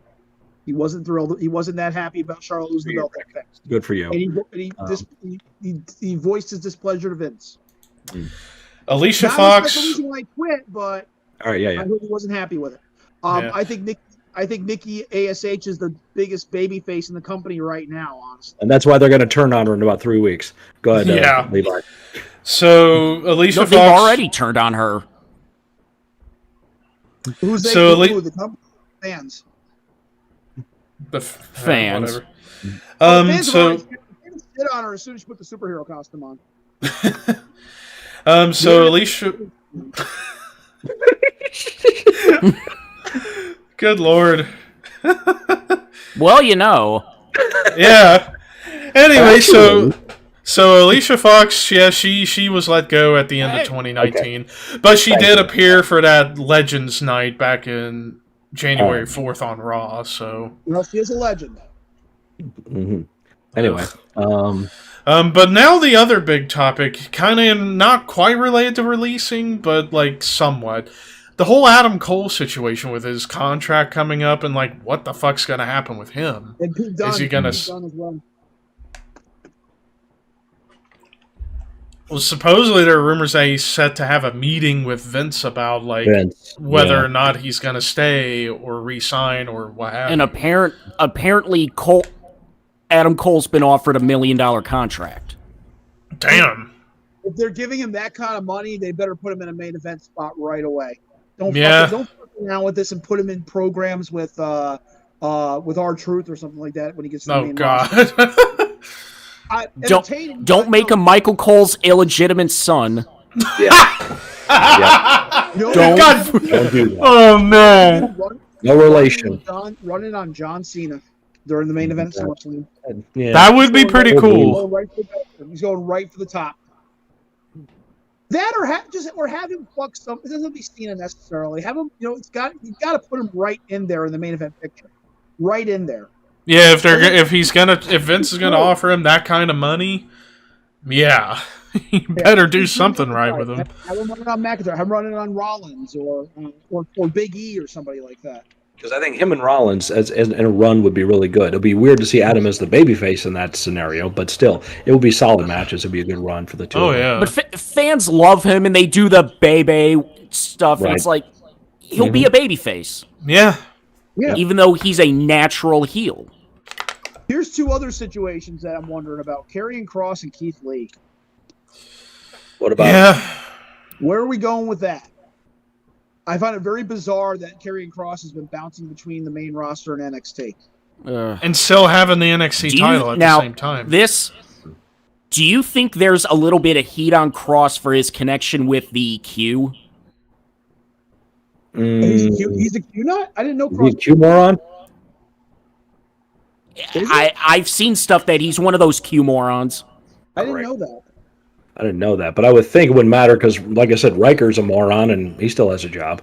So, well, the orange-colored referee is a Q nut, and he's gone. He's gone now. yeah, he's gone. Yeah, but he was a referee, so it doesn't matter. Right. Well, he's now a wrestler. Drake. He wants to wrestle again. He was a Combat Zone guy. Yeah, he was Drake Cannon, or he was in Drake IPW. Drake Younger. Drake Younger, yeah. He's a deathmatch guy. That's the thing. The hypocritical fans will give him a welcome back chant the minute he shows up on Combat Zone or AEW or Game Changer. They'll give him a welcome back. He'll go to GCW and dethrone Matt Cardona. Oh, yeah, and the fans will love him. Yeah. Fans will love him. Yep. No, they'll throw. No, that's the thing. If the fans really don't like him, that'll be even bigger than Matt Cardona beating Nick Gage. All right, let's shoot on Nick Gage. What the fuck is so special about? I don't. Nothing. I don't understand it either. Nothing. Nick Gage is a. I got a pizza cutter. I'm a tough guy. I'm a bad motherfucker. You don't fuck with me. When your punches look worse than Shane McMahon's, that's a problem. Nick Gage, fuck you. Okay, Yeah. go to fucking hell. Go back to prison. Just go away. Look, when Sandman is a better worker than you are, something the fuck's wrong. Bye-bye. Yeah. Jericho has to be trolling when he made that comment about his match. Jericho said he is as tough as Bruiser Brody and has as much ring savvy as Harley Race. I think That's he got to be did. trolling. Yeah, he was fucking with people. Jericho loves the troll. And old drunk Uncle Dave gave it like 4.5 stars. And he hated Of it. course he shit. did. He Jeez. hated it though. He said that he hated the match, but the fans were so behind it that he has to give it that rating. Mm-hmm. Yeah, I'm with you. I don't get the appeal of Nick Gage at all. Fucking I joke. really I'm gonna don't. stand right here, and I'm gonna probably catch some heat for some people, with the exception of a few guys in that whole death match thing. Death matches are reserved for guys who can't work. Right. When you can't work a regular match and bump properly and sell properly and register moves properly, you resort to death matches. You Okay? become a sideshow act, and you just Yes. blood and guts and You guys that use yourself for money. there's a few guys. One guy who I feel can work and actually makes the death matches work because I do enjoy watching his death matches is Masada. But that's because Masada came from Masada's a Shawn Michaels guy, isn't he? Yeah, he came from the academy. Came from the Look academy. at Necro. Look at Necro Butcher. Necro Butcher. Yeah. Can't fucking work. But got over with the deathmatch shit because of his the stupidity that he would allow himself to. Was in The Wrestler, was in the movie. Yep. Had some prominent scenes in that one with Mickey Rourke. You So made a name for himself, but he's out of the business. He can't do anything now. Yeah. Watch. I mean, Onita. Onita knew how to work. Onita was a student of Baba. Was a student of Giant Baba. He knew how to work. He knew how to tell us. Funkin' Foley. Funkin' Foley, exactly. He owned his company too, so let's give him that credit as well. The thing of it is, everybody looks at Funkin' Foley and they try to imitate that, but they don't know fucking how to. They don't get it. They don't get the fact. Yeah. I mean, you can do that style of wrestling, but still manage to tell a good story. The proof is right there. You can start it with 1970s All Japan with Abdullah and the Sheik versus the Funks. That right there is the pinnacle of deathmatch wrestling. They weren't death matches, but they were fucking bloody and crazy. All right? You can still tell a good story. All right? But nowadays, these guys have got to one-up each other with it's all like Big Japan matches. Big Japan was the same exact thing. Stupid shit. Japan did a little bit of a better job telling the story. They had some good matches, but now it's just like let's just hit each other with light tubes and throw each other and have it make no sense. Shit. Remember the IWS in Montreal? Yep. The stupid shit they were doing, and that's where Owens got his real big start. Isn't that where CJ refereed? I think so, but they were doing the stupid shit too, like the Kenny the Bastard and all kinds of crazy shit. I remember seeing one death match they had where they had the light tubes in a fucking pentagram formation, and did a spot with that. It just gets Sexy more Eddie part of that too. I think Sexy Eddie was in that group. Sexy Eddie was in that. That's where he got that cut on his arm. Yep. And was shooting the blood into his mouth, and that's what got a lot of notoriety for that crew. It was him, Generico, Steen, and somebody else in that. Oh, Beef Wellington. Beef Wellington, and I think did Larry Sweeney come from there? He might have. Larry Sweeney? No. Sweeney was a Chikara guy. Oh, he was? Okay. Yeah. Right. Yeah, Sweeney was a whole different ball thing. Sweeney is a missed fucking entity in World of Pro Wrestling right now. My God. Oh, my gosh. Larry Sweeney would probably be this generation's Bobby the Brain Heenan right now. He would have been in MJF's spot. He would. That's how good he was. Yeah. He was a way better talker. He was so fucking good. And bipolar disease, man, it consumes people and takes them out. So now Levi was pitching a fit there, laughing his ass off. So what were you laughing about, Levi? We're having a serious discussion here, and you're laughing here. Well, when you guys were talking about like blood within death matches, Zach decided to comment saying, "You know what else is bloody and crazy? A woman on her period." Dude, Jesus. That's old. Yeah, man, come on, bro. Come on. That's low hanging. Not fun. If he were Fozzie Bear, the tomatoes would be hitting him right now. They would be. Waka waka. Waka waka. Come on, Zach. You're better than that, man. You're better than that. I have faith in you. Do better next time. Call me cynical. A lot of people You're cynical. Yeah. A lot of people tell me I don't get it with Nick Gage. I don't want. There's nothing to get. There isn't. Yeah. Absolutely nothing to get with Nick Gage. People, you don't get it. Nick Gage is a fucking waste of time. Jesus. He's famous for robbing a bank. What did MJF bring up? To when he announced them? Two things. He brought up the fact that he robbed a bank without his mask, and he almost killed David Arquette. That's the two things he's famous for. For being unsafe. And he almost died during a match. Yes. Yeah, I saw that. Yeah, There's a lot of guys. There's a good chunk of guys in AEW I don't get. Like I know. I gotta give Matt Cardona credit because I think Cardona's like, yeah, I can cash in on these fucking morons. Because he did. He sold his gear and he made more money selling the gear from that match with Nick Gage than he did for his payday against Nick Gage. Love it. That's getting the marks. Love it. And I was gonna. No, I saw the end of it. I don't need to fucking see it. I know exactly what they did. Nick Gage has this big, long Steve Corino-like introduction, if you know what I'm saying. Remember Corino's intros? Yeah. The guy is going on. It's about 3 minutes in.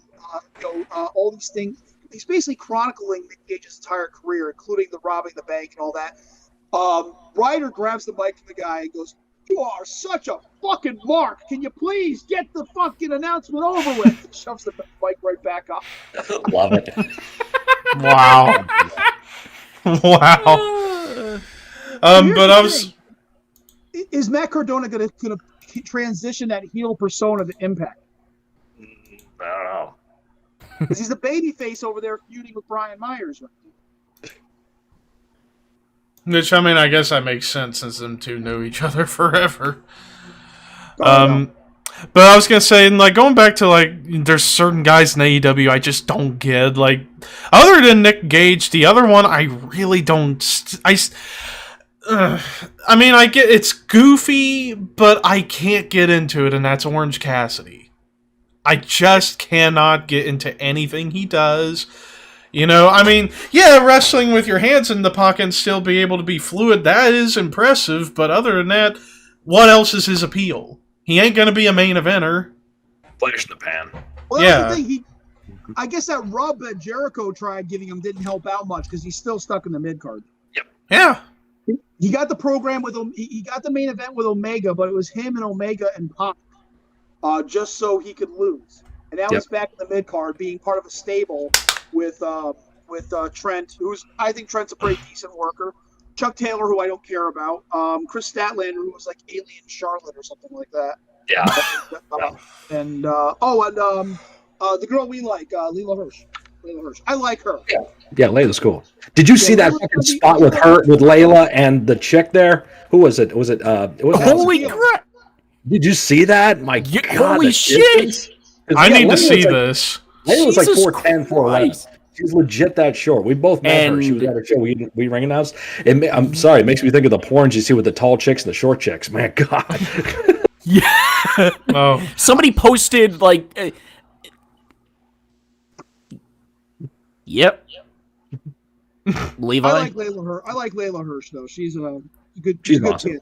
Really good. I need to see this, whatever you're talking about. Legit Layla Hirsch. Yes. Legit Layla Hirsch, and she's tiny. She's like 4'11". 4'10", 4'11", man, legit. But she's a fucking, she can shoot. She's Selena Vega-esque in terms of build. She's Selena and Vega height. size, but she's like Sonya Deville, you know.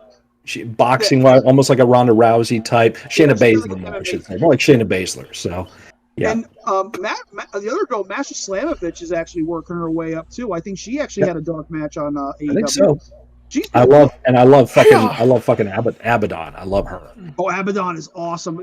But Yes. they don't see these girls that much. No, I think they're on what's the fucking internet show or something. Dark and Dark Elevation. I don't think they even are. Well, no, Layla's now on. Layla Hirsch is now has been on Dynamite, and you know that's cool and all. But Abaddon is awesome. Abaddon's been on Dark and Elevation. But how often? I don't see her that much. Not very much. Every so often, you'll see it. If you see Abaddon without her makeup, she's fucking hot. The Japanese singing girl died out really fast too. They brought her in, for a tag Maki match. Ito. Yes, Maki Ito. Yeah, they brought her and she sucks. She wasn't that good.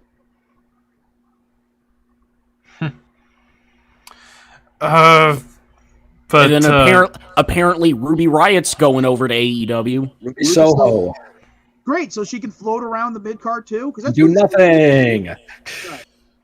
What are you doing? What are you gonna do when Miro finally loses the TNT title? Where do you go from there? yeah.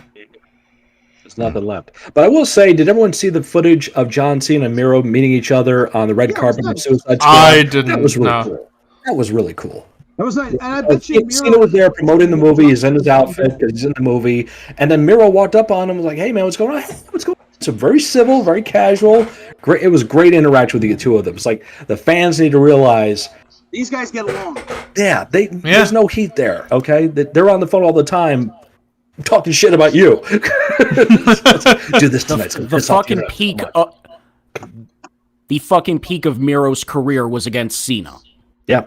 31, WrestleMania 31. Don't tell the AEW fans that he's in his peak right now. Of course he is. Bullshit. He came out in a fucking tank at WrestleMania. Exactly. That Nothing was else can top epic. that. Can't That top was fucking epic. Sorry. I don't care how many times you banged your double-jointed wife. Yeah. Your disgusting wife, yeah. Of the ocean, yeah. Good way to get a yeast infection. I don't think there's a better way to wrap this up than that, so wrap it up in a neat little bow. Alright, so plug time. First and foremost, subscribe to the Shadow Cold YouTube channel if you haven't already.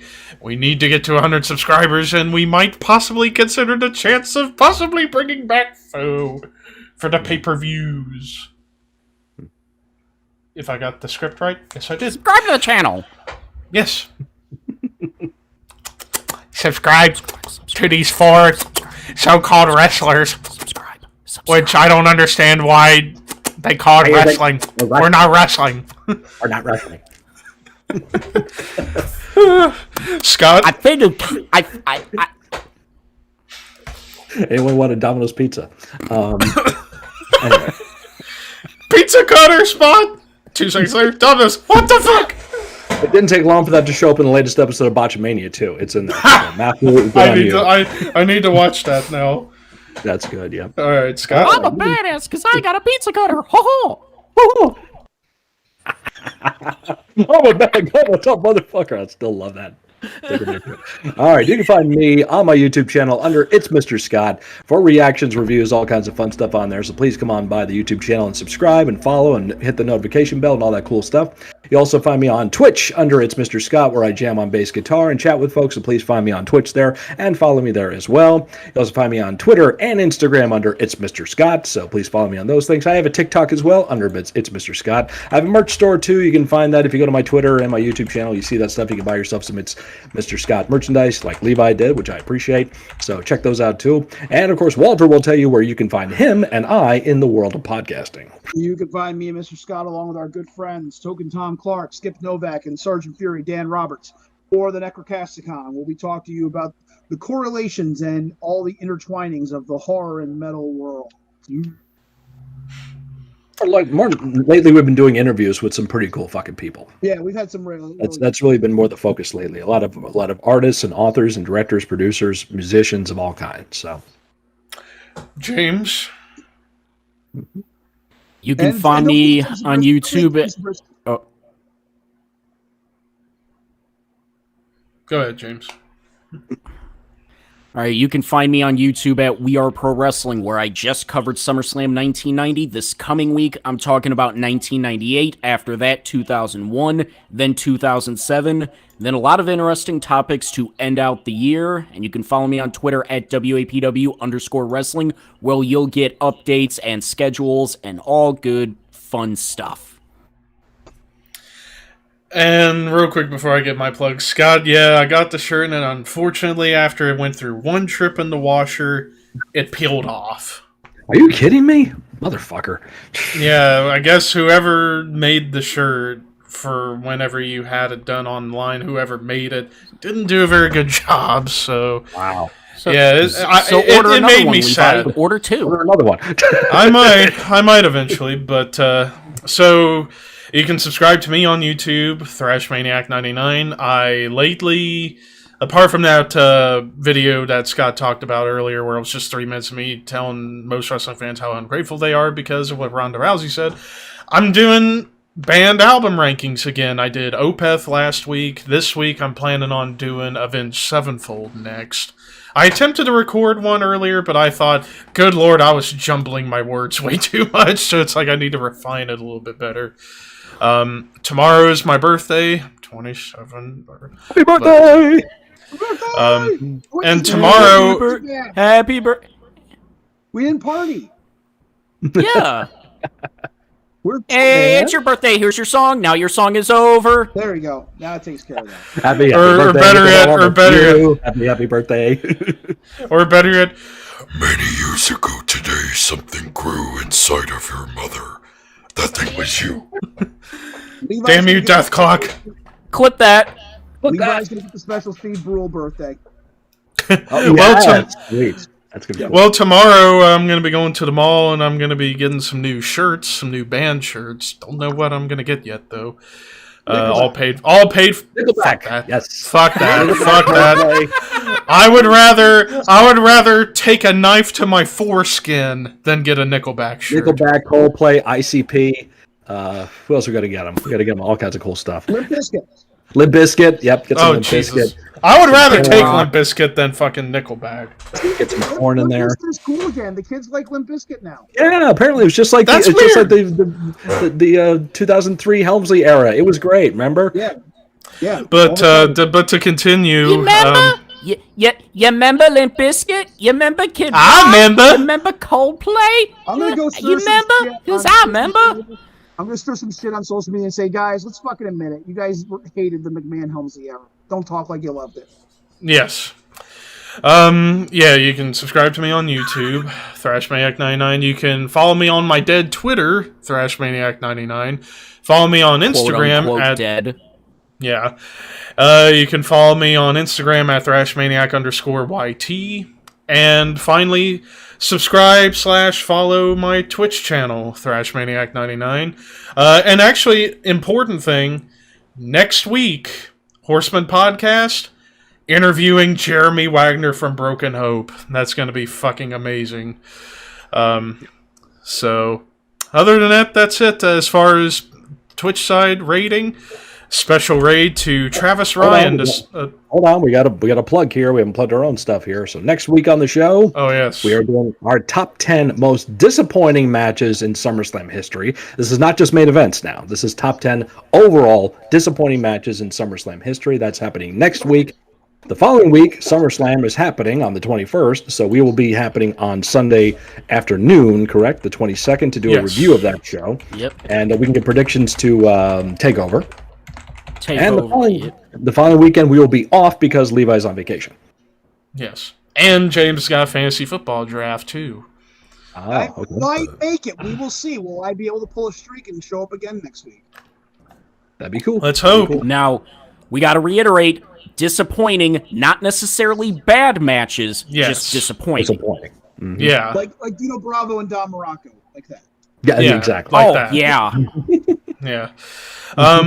But yeah, and then as far as September goes, I believe the check 4th, the list. that's, Check the the checklist. I believe that's Fall Brawl 96. All Brawl Then, 96. We have ECW after that. I don't know if we finalized what show we were going to do yet because that's going to be episode 69. At least that's supposed to be 69.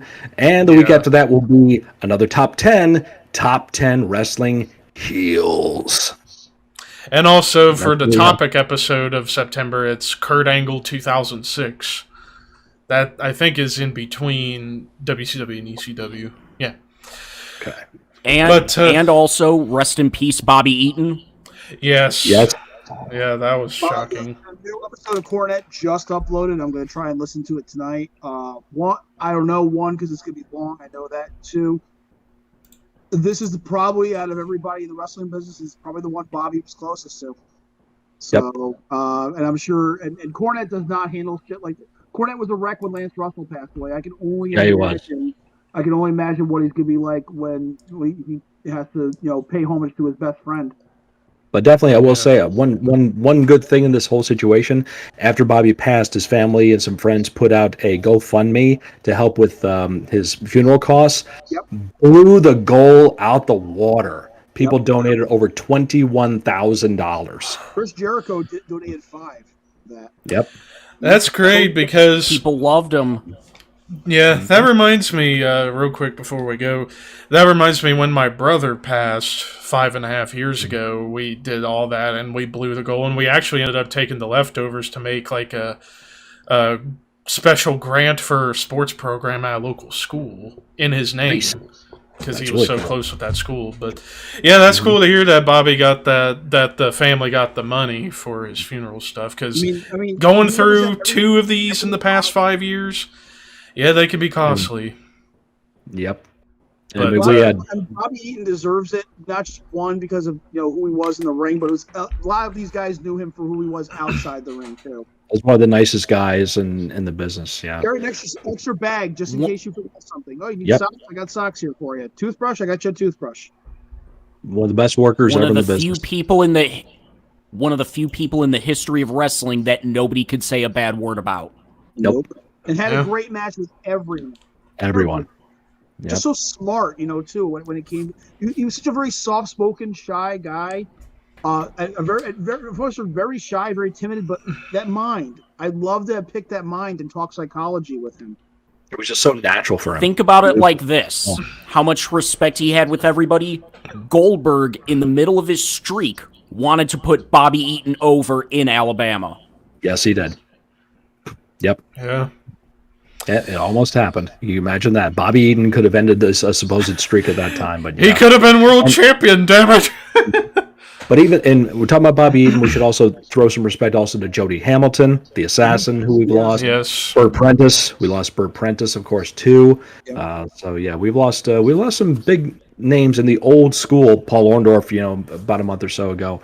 We lost some big names in our history of pro wrestling, recent history, you should say, the modern era. Yeah, the legends they're moving on, Unfortunately. But well, kind of a somber way to end. But on that note, for those who are watching on Twitch, stick around because we are raiding a special raid Travis Ryan, the singer of Cattle Decapitation, since he's on Twitch playing Call of Duty. Go give him a follow and whatnot, and if you subscribe to him, you'll hear a special sound of him going, "Thank you for the subscription." I can't do his vocals very well, but that was my best attempt. But anyways, go show him some love, and until next week, horns high, and we'll see y'all later, jackasses. Do look like a hooer.